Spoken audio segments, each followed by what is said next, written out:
حدیث پاک میں آتا ہے کہ ملک الموت اترتا ہے، اس کے ساتھ 4 فرشتے ہوتے ہیں. وہ چاروں فرشتے آتے ہیں، اس کی پٹائی شروع کر دیتے ہیں. ابھی پرسوں یہ حدیث میں نے پڑھی ابن ماجہ میں کہ ملک الموت کہتا ہے ایتھا النفس الخبیثہ کانت فی الجسد الخبیث، اے خبیث روح جو خبیث جسم میں تھی، اخرجی باہر آؤ. اب وہ واپس تو ہو نہیں سکتا، اپنے آپ کو روک تو سکتا نہیں، تو وہ حیران پریشان خوف زدہ. تو اس کے جواب میں اس کو ملک الموت کہتا ابشری ابشری بحمیم وغساق وآخر من شکلہ ازواج، تیار ہو جا خوفناک عذاب کے لیے اور کھولتے پانیوں کے لیے، کانٹے دار جھاڑیوں کے لیے اور بے شمار عذاب کی شکلوں کے لیے. تو اس کی روح کو جب کھینچتے ہیں تو رگ رگ سے وہ کٹ کٹ کے نکلتی ہے، تو سارا وجود زیر و زبر ہوتا ہے. سکرات کا درد ساری دنیا کے دردوں پر حاوی ہے. جب اس کی روح نکلتی ہے اور اس کو لے کر آسمان پر چلتے ہیں تو دروازے پر پہنچتے ہیں تو اندر سے فرشتے پوچھتے ہیں کون ہے؟ کہتے ہیں فلاں فلاں کا بیٹا ہے. کا نفس خبیثہ فی الجسد الخبیث، یہ تو وہی بدماش ہے جو بدماش جسم میں تھا، یہ وہ بدبخت روح ہے جو بدبخت جسم میں تھی. اس کے لیے آسمان کے دروازے نہیں کھول سکتے، اسے واپس کر دیا جائے. تو آسمان کے دروازے لا تفتح لهم ابواب السماء ولا يدخلون الجنة حتى يلج الجمل في سم الخياط، کہ ان کے لیے آسمان کے دروازے نہیں کھلیں گے اور ان کے لیے جنت کے دروازے نہیں کھلیں گے. پھر یہ وہاں سے نیچے گرائے جاتے ہیں جو اللہ کا قید خانہ ہے سجین. وما ادراک ما سجین کتاب مرقوم، وہ تمہیں خبر نہیں کہ وہ کیا خوفناک قید خانہ ہے جو اللہ تعالیٰ نے بنایا ہے، اسے وہاں دھکیل دیا جاتا ہے. پھر قیامت تک اس کے لیے انتظار کی گھڑیاں ہیں اور عذاب کی شدت ہے.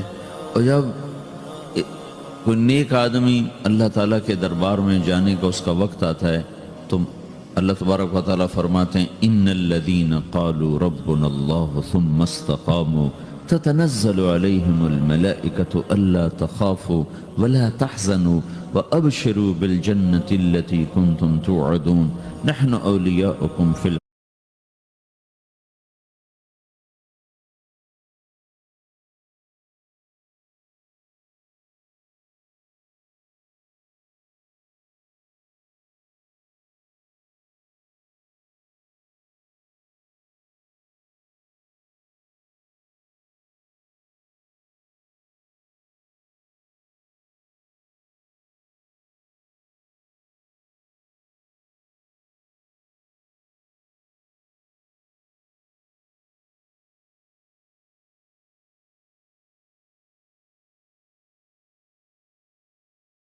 حیات الدنیا وفی الآخرہ ولکم فیہا ما تشتہی انفسکم ولکم فیہا ما تدعون نزل من غفور الرحیم. جب کوئی نیک مرد عورت کے جانے کا وقت آتا ہے تو اس کے لیے بھی فرشتے آتے ہیں اور آ کر اس کو خوشخبری دیتے ہیں اور آ کر اس کو تسلی دیتے ہیں کہ آپ غم نہ کریں، پیچھے والے بھی آپ کو مل جائیں گے، آپ خوف نہ کریں، آگے ساری منزلیں آپ کے لیے آسان ہیں، آپ کے لیے جنت بھی تیار ہے، رب بھی مہربان ہے. اور حدیث پاک میں آتا ہے کہ ملک الموت اور 4 فرشتے آتے ہیں، وہ 4 فرشتے اس کو سہلاتے ہیں، دباتے ہیں کہ موت کا درد اسے محسوس نہ ہو. اور ملک الموت فرماتے ہیں ایتھا النفس الحمیدہ کانت فی الجسد الحمید اخرجی، اے نیک روح جو نیک جسم میں تھی باہر آؤ. کیا کرو؟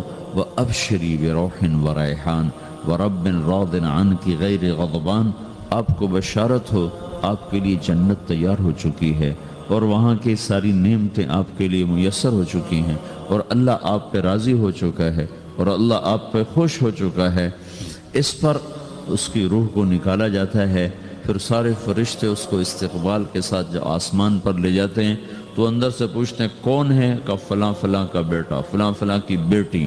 کہتے ہیں نفس حمیدہ فی جسد حمید، یہ تو نیک روح تھی جو نیک جسم میں تھی، مرحبا بہی. اس کو ہم سب استقبال کس کا کرتے ہیں اور ایک دم آسمان کے دروازے کھلتے ہیں. پھر وہ پہلا، دوسرا، تیسرا، چوتھا سارے آسمان پار کرتا ہوا اللہ پاک کے عرش کے نیچے کے جا کر، مرد ہے یا عورت، وہاں جا کر سجدے میں سر رکھتا ہے، اور اللہ تعالیٰ فرماتے ہیں ہاں اس نے ہمیں خوش کیا، ہم اسے خوش کریں گے، اور اس کو عافیت کے ساتھ وہاں آسمان میں، پہلے آسمان سے لے کر اللہ کے عرش تک یہ سب ویٹنگ روم بنے ہوئے، جہاں اللہ اپنے اپنے درجات کے مطابق جنت والوں کو ٹھہراتا ہے، اور وہ انتظار گاہ ہے، اور وقت ختم ہو جاتا ہے، لہٰذا انتظار کی جو تکلیف ہے وہ بھی ختم ہو جاتی ہے۔ وقت ختم تو انتظار کا احساس ختم، اور ٹائم کے گزرنے کا احساس ختم۔ تو جیسے اصحاب کہف کو اللہ نے غار میں داخل کر کے تو غار کے اندر سے وقت کو نکال کے باہر پھینک دیا، باہر 300 سال گزرے، اندر آدھا ہی دن گزرا تھا۔ وہ جب اٹھے ہیں تو وہ 25 برس کا نوجوان 325 سال کا ہو کے نہیں اٹھا، وہ 25 سال کی عمر میں اٹھا ہے، نہ ناخن بڑا ہے، نہ مونچھیں بڑی ہیں، نہ ان کی داڑیاں لمبی ہوئی ہیں، چونکہ تو زندہ تھے، مر نہیں گئے تھے، تو زندہ کے تو بال بھی بڑھتے ہیں، ناخن بھی بڑھتے ہیں، لیکن وہ اس طرح اٹھے کہ 300 برس گزر گئے، اور 25 برس کا نوجوان 25 سال کی عمر میں اٹھا ہے، 20 برس کا 20 برس کی عمر میں اٹھا ہے، اور وہ کہنے لگے کم لبثنا، بھئی کتنا ٹھہرے ہیں، کہ یومن او بعض یومن، لگتا ہے کوئی دن آدھا دن ٹھہرے ہیں۔ وہ صحیح کہہ رہے تھے، باہر اللہ تعالیٰ نے وقت کی گھڑی کو چلائے رکھا، اور اندر غار میں اس کو سوئچ آف کر دیا، نکال دیا، یہاں وقت کو داخل نہیں ہونے دیا، تو وقت کے گزرنے سے جو بھی اثرات مرتب ہوتے ہیں وہ ان پر مرتب نہیں ہوئے، تو وہ 20 آدھا ہی دن کے بعد اٹھے ہیں، باہر 300 سال، اندر آدھا دن۔ یہی کچھ اللہ تبارک و تعالیٰ برزخ میں کر دیتا ہے، وقت کو ختم کر دیتا ہے، گزرنے کا احساس نہیں ہوتا ہے۔ تو اس طرح میرے عزیزو، یہ دو موتیں ہر انسان دیکھتا ہے، یا وہ جنت کے فرشتوں کا استقبال دیکھتا ہے، یا جہنم کے فرشتوں کی مار اور پٹائی کو سہتا ہے۔ رابعہ بصری رحمۃ اللہ علیہ کا انتقال ہونے لگا تو انہوں نے رات کو فوت ہوئی، تو انہوں نے اپنی خادمہ کو بلا کے فرمایا کہ کسی کو بتانا نہیں، جب میں مر جاؤں تو پڑوس میں 2-4 کو بلا کر نا میرا جنازہ پڑھوا دینا، اور جس کرتے میں تہجد پڑھتی تھی وہی میرا کفن بنا دینا، اور صبح بے شک لوگوں کو بتا دینا، میرے مرنے کے بعد میری میت کو رکھنا نہیں، فوراً دبا دینا۔ تو ان کا انتقال ہوا تو انہوں نے پڑوس کے 2-4-10-20 آدمی بلائے، اور ان کو تدفین تجہیز سب کچھ ہو گئی، صبح شور مچا کہ وہ رابعہ بصری کا انتقال ہو گیا۔ تو اگلے دن وہ خواب میں اس خادمہ کو ملی اور کہا بیٹی تیری بڑی مہربانی، تو نے میری وصیت کے مطابق عمل کیا۔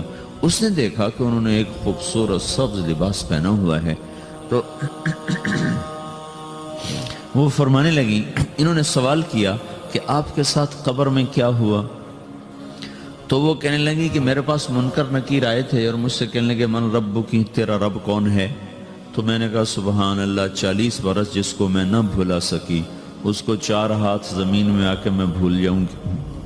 ان کا 42 برس کی عمر میں انتقال ہوا تھا۔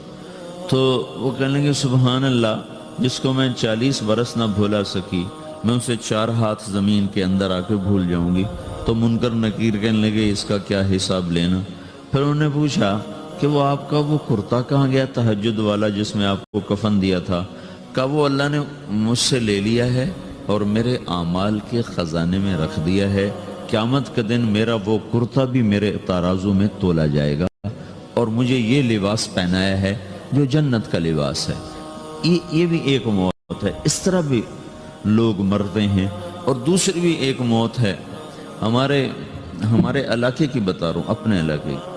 ایک زمیندار مر گیا، اس کی قبر کھودی، ساری بچھوؤں سے بھری ہوئی، ایسے جیسے چیونٹیاں پھر رہی ہوتی، تو انہیں وہ بند کر کے دوسری کھودی، ساری بچھوؤں سے بھری ہوئی، پھر وہ بند کر کے تیسری کھودی، ساری بچھوؤں سے بھری ہوئی۔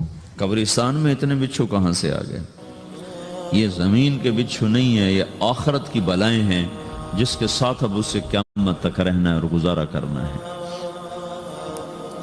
تو یہ 2 طرح کی موتیں روزانہ لوگ مرتے ہیں، روزانہ لوگ مرتے ہیں۔ جب نماز کا وقت ہوتا ہے ملک الموت ساری دنیا کا چکر لگاتا ہے اور دیکھتا ہے کون پڑھ رہا ہے کون نہیں پڑھ رہا، کون پڑھ رہا ہے کون نہیں پڑھ رہا۔ جو نماز کی پابندی کرتا ہے اس کی موت آسانی سے ہوتی، جو نماز میں غفلت کرتا ہے اس کے ساتھ موت کے وقت شدت اور سختی اختیار کی جاتی. تو بھائیو یہ ایک جسم ہے، ایک روح ہے.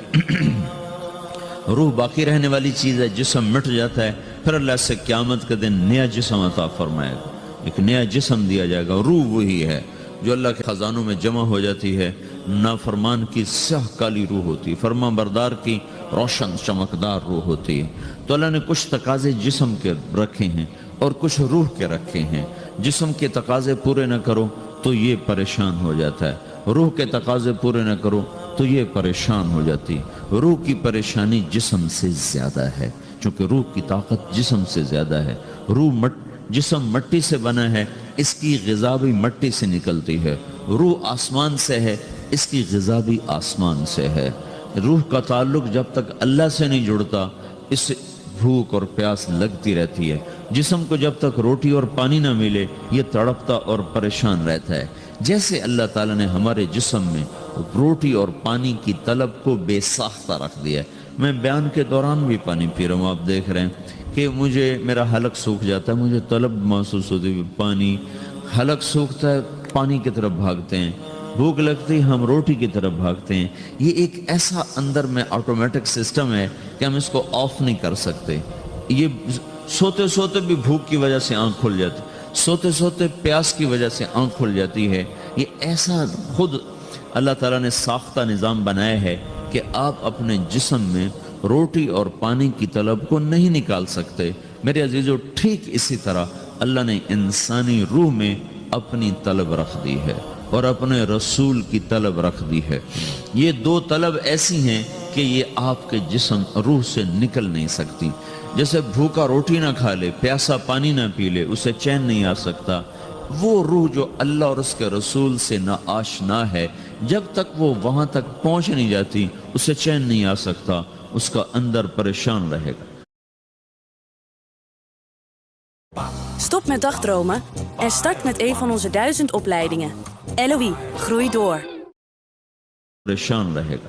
1997 میں جب جنید جمشید سے میری پہلی ملاقات ہوئی تو اس نے مجھ سے یہ سوال کیا کہ مولوی صاحب، ایک پاکستانی نوجوان جس گلیمر کو خوابوں میں دیکھتا ہے وہ گلیمر تو مجھے زندگی میں ویسے ہی حاصل ہے. میرے چاروں طرف زندگی کا رقص ہے اور میری زندگی کی ہر خواہش، ہر السلام علیکم، ویلکم بیک ٹو مسلم سیرہ. ایسے ہی بیانات سننے کے لیے ہمارے چینل کو سبسکرائب کریں اور بیل آئیکن کو ضرور دبائیں. شکریہ. تمنا پوری ہے، اس کے باوجود میرے اندر اندھیرا ہے، میرے اندر خلا ہے. مجھے لگتا ہے میں وہ کشتی ہوں جس کا کوئی ساحل نہیں، جس کی کوئی سمت نہیں، جس کا کوئی گھاٹ نہیں. یہ کیوں ہے؟ میرے ساتھ تو ایسا نہیں ہونا چاہیے. ایک عام لڑکا تو کہتا ہے ہائے کاش یہ ہوتا، اس کو وہ نہیں ہو رہا تو پھر وہ پریشان ہے، ہائے یہ ہوتا، ہائے وہ ہوتا. تو میں تو ہائے نہیں کرتا ہوں، میری تو ہر لذت اور خواہش میرے سامنے تشتری میں سجا کے پیش کی جا رہی.